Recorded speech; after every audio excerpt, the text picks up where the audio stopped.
Hi, Michelle from Birdcage Thread here with a tutorial for a quilted zipper pouch. I'll put a link in the description box below where you can download the free pattern.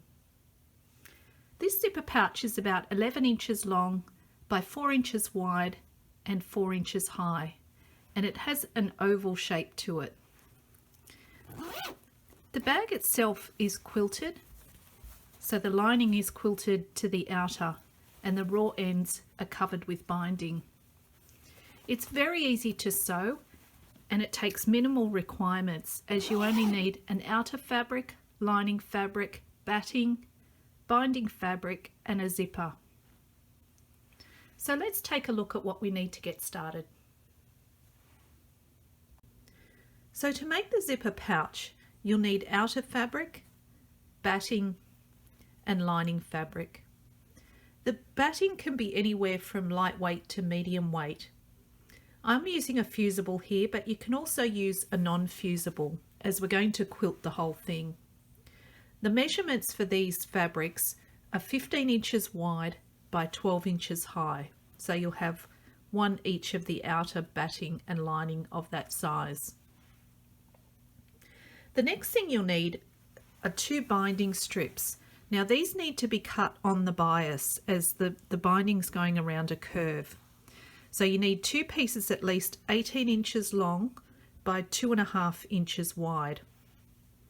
You'll also need a couple of extra binding strips, but these 2 don't need to be on the bias. They can be just cut on the straight of grain. And you'll need 2 of these.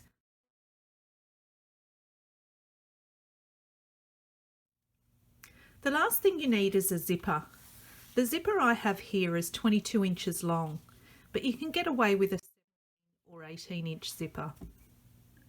Firstly, we're going to quilt this rectangle. So start by placing the lining fabric wrong side up on your work surface. Then place the batting over the top of that. And lastly, place your outer fabric with the wrong side facing the batting. So the right side of that outer fabric should be facing you. Then you're going to baste all 3 layers together. I'm going to be using quilting pins, but use whatever method you'd like. Then you're going to take that to your machine and quilt it in whatever design you choose.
Now the quilting has been completed, you're going to cut out the main section of the bag using the pattern piece. I've made a template from a vinyl placemat, so I can just place the template straight over the fabric quilt, then trace around the template and then cut it out.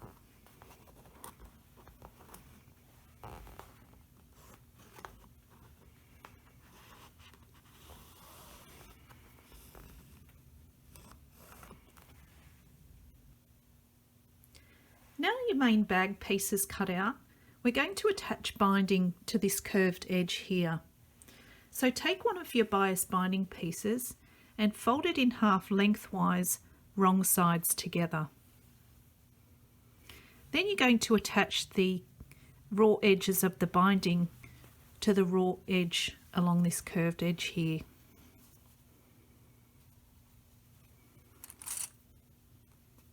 Just start with a little bit of overhang to give yourself a little bit of room to start, and then gently ease the binding around the curves. Pin or one to clip it in place.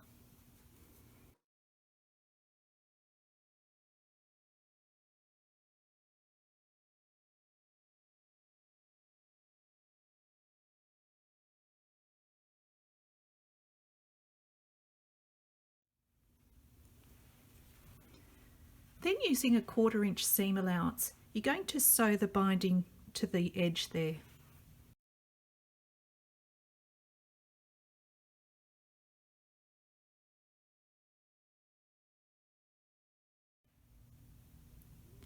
Now the binding's been sewn to the outer along that curve there, you're going to flip it over and fold the binding towards the lining. Then you're going to pin or clip the binding in place, making sure that you cover the previous line of stitching that you used to sew the binding down. You can machine or hand stitch this in place. If you're going to machine stitch, just make sure you stitch in the ditch along the binding there. Once you've pinned or clipped it in place, you can trim off the excess binding.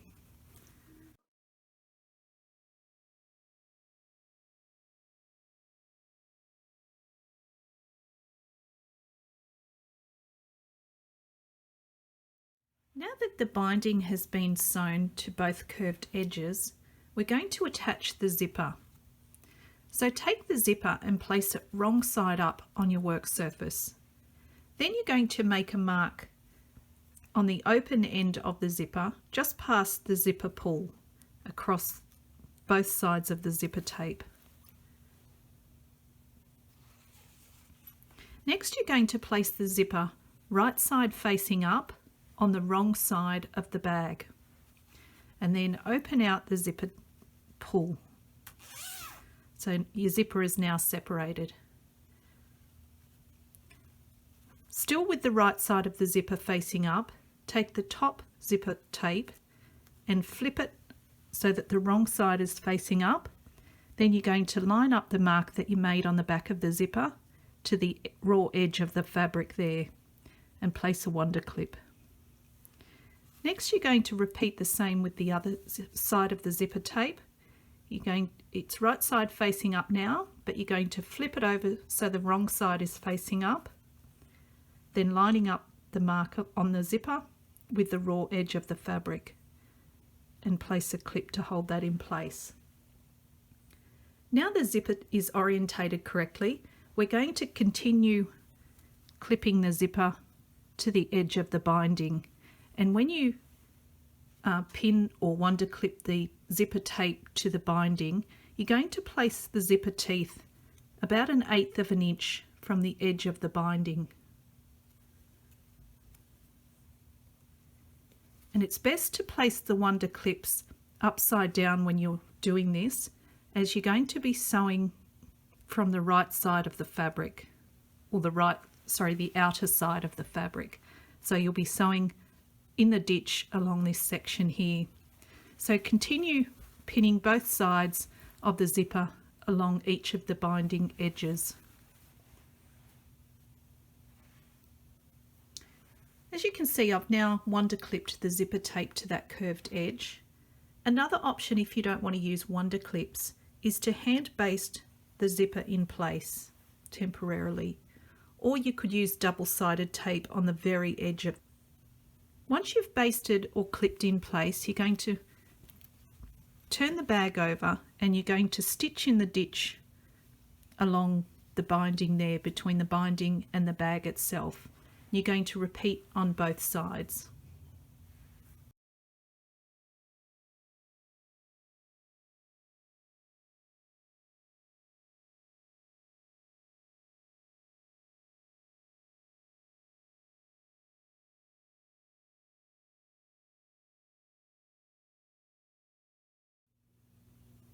Now you have your zipper sewn in, we're going to sew these corners here. So place the bag right side up on your work surface. Then you're going to fold each of these corners in like that, so you're matching up the raw edges. Then pin or wonder clip those in place. And using a 1/4 inch seam allowance, you're going to sew a seam across this edge here. Then you're going to repeat the same for the other end of the bag.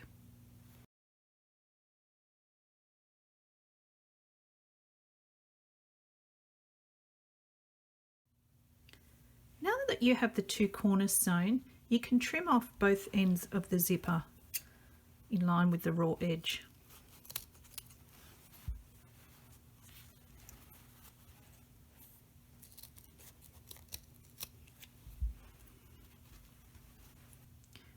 So to add the binding to this corner raw edge here, you're going to measure across your stitch line, not the raw edge. So my stitch line is 3.5 inches. So then you're going to take your short binding and make the length of your stitches here, which mine is 3.5.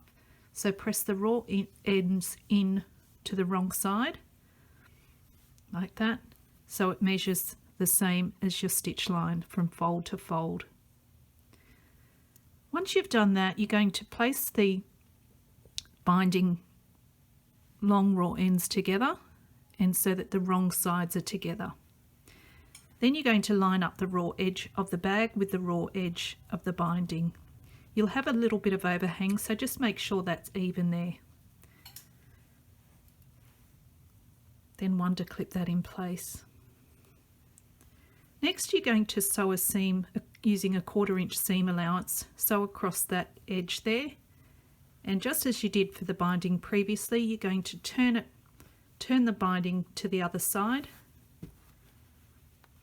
and hand or machine stitch the second side of the binding down. You can also stitch these ends together to secure. Then you're going to repeat the same with the other side. Now the binding has been sewn to the corners, your bag is complete and you can turn it right side out. So that's the basic bag done, but you do have a couple of options at this point. Each end you can stitch using a ladder stitch the binding together up a couple of inches if you don't want the zipper to go all the way to the bottom. So you can do that one end and also the other. So you can see that the zipper has come all the way to the bottom. If you don't want that to happen, you can stitch using a ladder stitch a couple of inches, stitch the binding together so the zipper will stop about here. What you can also do, if you like hand stitching, you can see that the zipper is fairly wide along there. You can sew a hand stitch closer to the zipper teeth, so the zipper teeth will be more snug to the binding, but that is optional. If you want to stitch the zipper a little closer to the binding, this is the stitch that I use to sew the zipper. So it's like kind of like a cross stitch, but you're working from left to right if you're right-handed. So you push your needle in from the right to left, but you're actually working the stitching from left to right. Then you do the same, you put the needle in the zipper tape and in the binding from right to left. Then you do the same in the fabric, being careful not to have your needle go through to the other side. So you're working, your stitches are going from left to right, but your needle's working from right to left. And you just alternate between the lining and the zipper tape. I'll just do that a little closer so you can see.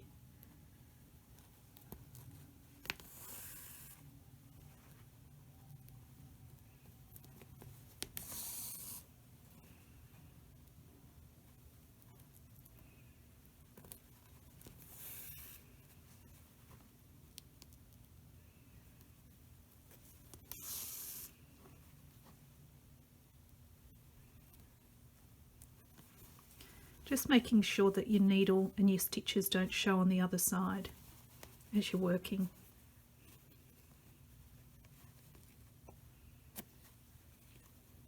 I hope you enjoyed this tutorial, and thanks for watching.